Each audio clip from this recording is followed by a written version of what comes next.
Hari ini, Tiongkok menghadapi fenomena alam yang tak biasa, bukan gempa, bukan tsunami, tapi dampak langsung dari topan Ragasa yang menghantam pesisir Hong Kong dan Guangdong dengan kekuatan luar biasa. Di beberapa titik, gelombang laut mencapai ketinggian setara gedung 3 lantai, memaksa warga untuk mencari perlindungan di area yang lebih tinggi.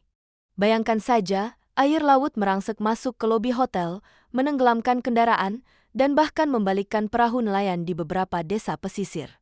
Pemerintah setempat telah menaikkan level peringatan cuaca ke sinyal T10, peringatan tertinggi yang bisa dikeluarkan, yang menandakan bahwa badai ini bukan main-main. Di tengah kekacauan, muncul pertanyaan besar, apakah ini hanya badai biasa atau ada sesuatu yang lebih serius sedang terjadi di balik radar cuaca? Beberapa warga melaporkan bahwa suara angin malam tadi terdengar seperti raungan jet tempur. Tapi tunggu dulu, itu baru permulaan dari badai bernama Ragasa. Dan yang terjadi setelahnya? Lebih mencengangkan lagi. Topan Ragasa bukan badai biasa yang lahir sembarangan. Ia terbentuk dari gangguan cuaca kecil di atas Samudra Pasifik Barat, sebuah area yang tampak jinak namun menyimpan energi luar biasa. Dalam waktu hanya 36 jam, sistem ini tumbuh dengan kecepatan mencengangkan. Proses yang dikenal sebagai rapid intensification membuat Ragasa melonjak dari badai biasa menjadi supertopan kategori 5, level tertinggi dalam klasifikasi angin tropis. Ini seperti melihat balon kecil yang tiba-tiba berubah jadi balon udara panas dalam semalam. Para ahli meteorologi sempat kebingungan karena model prediksi cuaca digital gagal menangkap kecepatan pertumbuhan Ragasa. Salah satu faktor utamanya, suhu air laut yang jauh lebih hangat dari biasanya. Pemanasan global lagi-lagi jadi tersangka utama. Uniknya, pola angin yang biasanya memecah badai justru tak bekerja kali ini, memberi Ragasa jalan bebas hambatan menuju daratan. Dan arahnya? Langsung menuju kawasan padat penduduk di pesisir Asia Timur. Tapi sebelum tiba di Tiongkok, Ragasa sempat menyapa 2 negara lain dengan cara yang tak akan mereka lupakan. Sebelum menerjang daratan utama Tiongkok, topan Ragasa lebih dulu meninggalkan jejak yang sulit dilupakan di Filipina dan Taiwan. Di Filipina, badai membawa gelombang tinggi dan angin kencang yang memicu berbagai insiden di perairan, termasuk perahu nelayan yang terombang-ambing dan aktivitas pelabuhan yang lumpuh total. Beberapa wilayah mengalami pemadaman listrik besar-besaran, sementara ribuan warga terpaksa mengungsi. Pihak berwenang menyatakan bahwa sistem evakuasi telah diterapkan, namun sejumlah laporan warga menyebutkan mereka tak menerima peringatan cukup awal. Taiwan pun tak luput dari efek Ragasa. Di wilayah Hualien, sebuah danau besar tiba-tiba meluap akibat curah hujan ekstrim, memicu aliran deras yang membuat banyak warga panik. Di media sosial, video banjir yang menyerupai air bah viral dalam hitungan jam. Banyak warga menyebut fenomena ini sebagai tsunami dari langit. Tapi ironisnya, ini belum seberapa dibanding apa yang akan dialami Hong Kong dan Guangdong hanya dalam hitungan jam setelahnya. Ketika sinyal T10 diumumkan di Hong Kong, semua mata tertuju pada satu pertanyaan, seberapa parahkah yang akan datang? Jawabannya, lebih dari yang dibayangkan. Angin kencang yang menyerupai pusaran besar menyapu gedung-gedung pencakar langit, sementara gelombang laut naik dan menghantam pelabuhan-pelabuhan kota. Di beberapa area seperti Chow Sewai Bay, air laut menembus trotoar dan naik ke jalan-jalan utama. Beberapa hotel bahkan melaporkan air laut masuk ke lobi dan basement, menyebabkan kerusakan pada sistem kelistrikan dan perabotan. Lalu lintas publik lumpuh total. Sistem kereta bawah tanah dihentikan, sekolah ditutup, dan bandara menunda ratusan penerbangan. Sementara itu, media sosial penuh dengan tayangan warga yang merekam jendela apartemen bergetar hebat seolah akan pecah. Namun, yang paling menyita perhatian adalah laporan gelombang setinggi hampir 3 meter di beberapa titik pesisir. Belum usai peristiwa di Hong Kong, Ragasa sudah mengincar wilayah tetangganya yang lebih luas dan lebih rentan. Setelah mengguncang Hong Kong, Ragasa bergerak cepat ke daratan Guangdong, wilayah padat industri dan rumah bagi jutaan warga. Pemerintah provinsi mengambil langkah cepat dengan mengevakuasi lebih dari 2 juta orang dari daerah pesisir dan dataran rendah. Operasi ini disebut sebagai salah satu evakuasi terbesar dalam sejarah modern Tiongkok. Namun tetap saja, tantangan di lapangan tak semudah membalik telapak tangan. Beberapa warga mengaku tak sempat membawa barang penting, sementara yang lain memilih bertahan karena khawatir kehilangan harta benda. Hujan deras yang dibawa Ragasa menambah beban, memicu genangan besar di kota-kota seperti Zhuhai dan Shenzhen. Sistem drainase kewalahan, jalan-jalan berubah menjadi sungai sementara. Dan yang mengejutkan, beberapa jurnalis lokal melaporkan adanya area perumahan yang sepenuhnya terputus aksesnya. Meski belum ada laporan luas tentang korban jiwa, suasana mencekam dan rasa tak pasti masih menyelimuti. Tapi justru di balik semua ini, muncul pertanyaan yang lebih pelik, benarkah semua informasi sudah disampaikan secara transparan? Saat kamera televisi dan media sosial menyoroti kedahsyatan Ragasa, sebagian warga mulai bertanya-tanya, apakah yang kita lihat benar-benar mencerminkan situasi di lapangan? Beberapa laporan independen menyebutkan adanya perbedaan signifikan antara data resmi dan kondisi sebenarnya.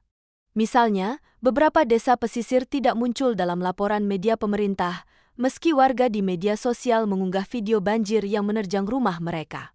Ada juga laporan tentang pusat pengungsian yang kelebihan kapasitas, namun tak mendapat sorotan media. Pemerintah lokal menyatakan bahwa semua data telah diverifikasi, namun skeptisisme tetap tinggi. Beberapa pengamat menganggap ini sebagai efek dari keinginan menjaga ketenangan publik, sementara yang lain mencurigai adanya tekanan agar pemberitaan tak terlalu menyoroti sisi negatif.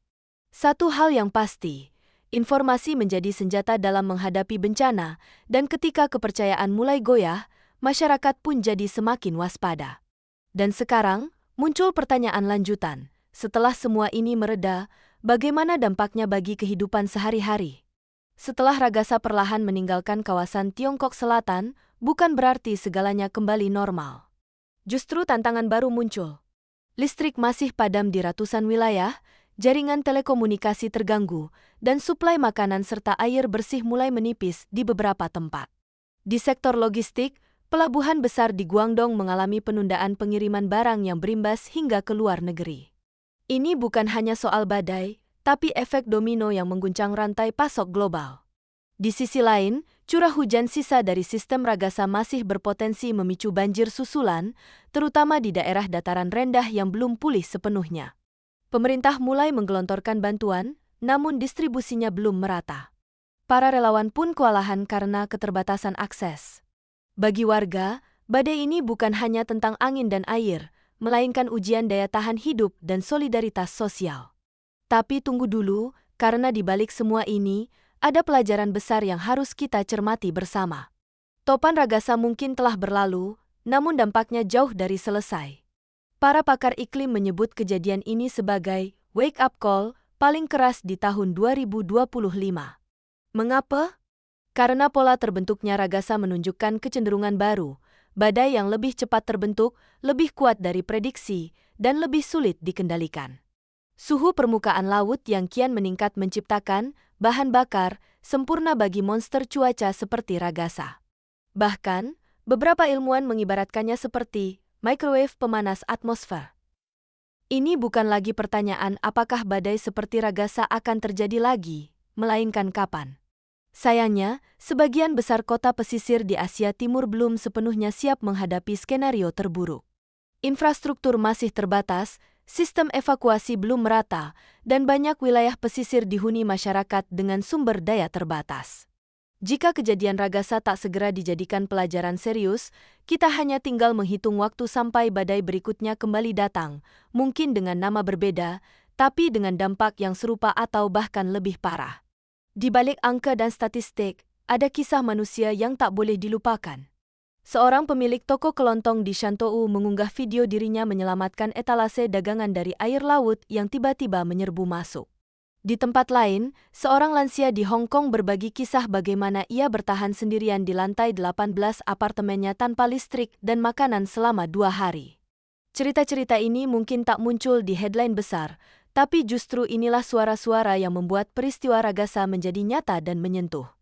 Banyak warga menyuarakan harapan agar sistem bantuan diperbaiki, sinyal peringatan dipercepat, dan yang terpenting, suara mereka lebih didengar. Beberapa komunitas bahkan mengorganisasi bantuan swadaya dengan mendistribusikan makanan dan air melalui media sosial. Ini membuktikan satu hal, di tengah terpaan angin dan gelombang, solidaritas sosial bisa jadi tembok paling kuat. Dan bagi banyak orang, kekuatan terbesar bukan berasal dari struktur beton, tapi dari rasa saling peduli. Pertanyaannya sekarang, apakah pemerintah dan publik siap bekerja sama untuk menghadapi badai berikutnya? Topan Ragasa telah mencatatkan namanya sebagai salah satu badai paling berpengaruh di kawasan Asia Timur dalam 1 dekade terakhir. Dari proses terbentuknya yang super cepat, jejak kehancuran di berbagai negara, hingga pertanyaan seputar transparansi dan kesiapan sistem, semuanya menyisakan catatan penting bagi kita semua. Namun seperti badai itu sendiri, perhatian publik akan perlahan surut, digantikan oleh berita baru dan rutinitas harian. Tapi hal yang takbol kita lupakan, Ragasa bukan badai terakhir. Dunia sedang berubah, cuaca makin tak terduga, dan peristiwa seperti ini bisa jadi semakin sering terjadi. Maka dari itu, penting bagi kita untuk mulai bertanya, bukan hanya pada pemerintah, tapi pada diri sendiri. Apakah kita siap? Apakah kita cukup waspada?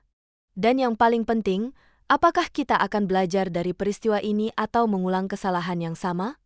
Kalau menurut kalian, bagaimana seharusnya kota-kota pesisir mempersiapkan diri? Tulis komentar kalian di bawah, dan jangan lupa subscribe untuk update berita mendalam lainnya. Karena di balik tiap badai, selalu ada kisah yang perlu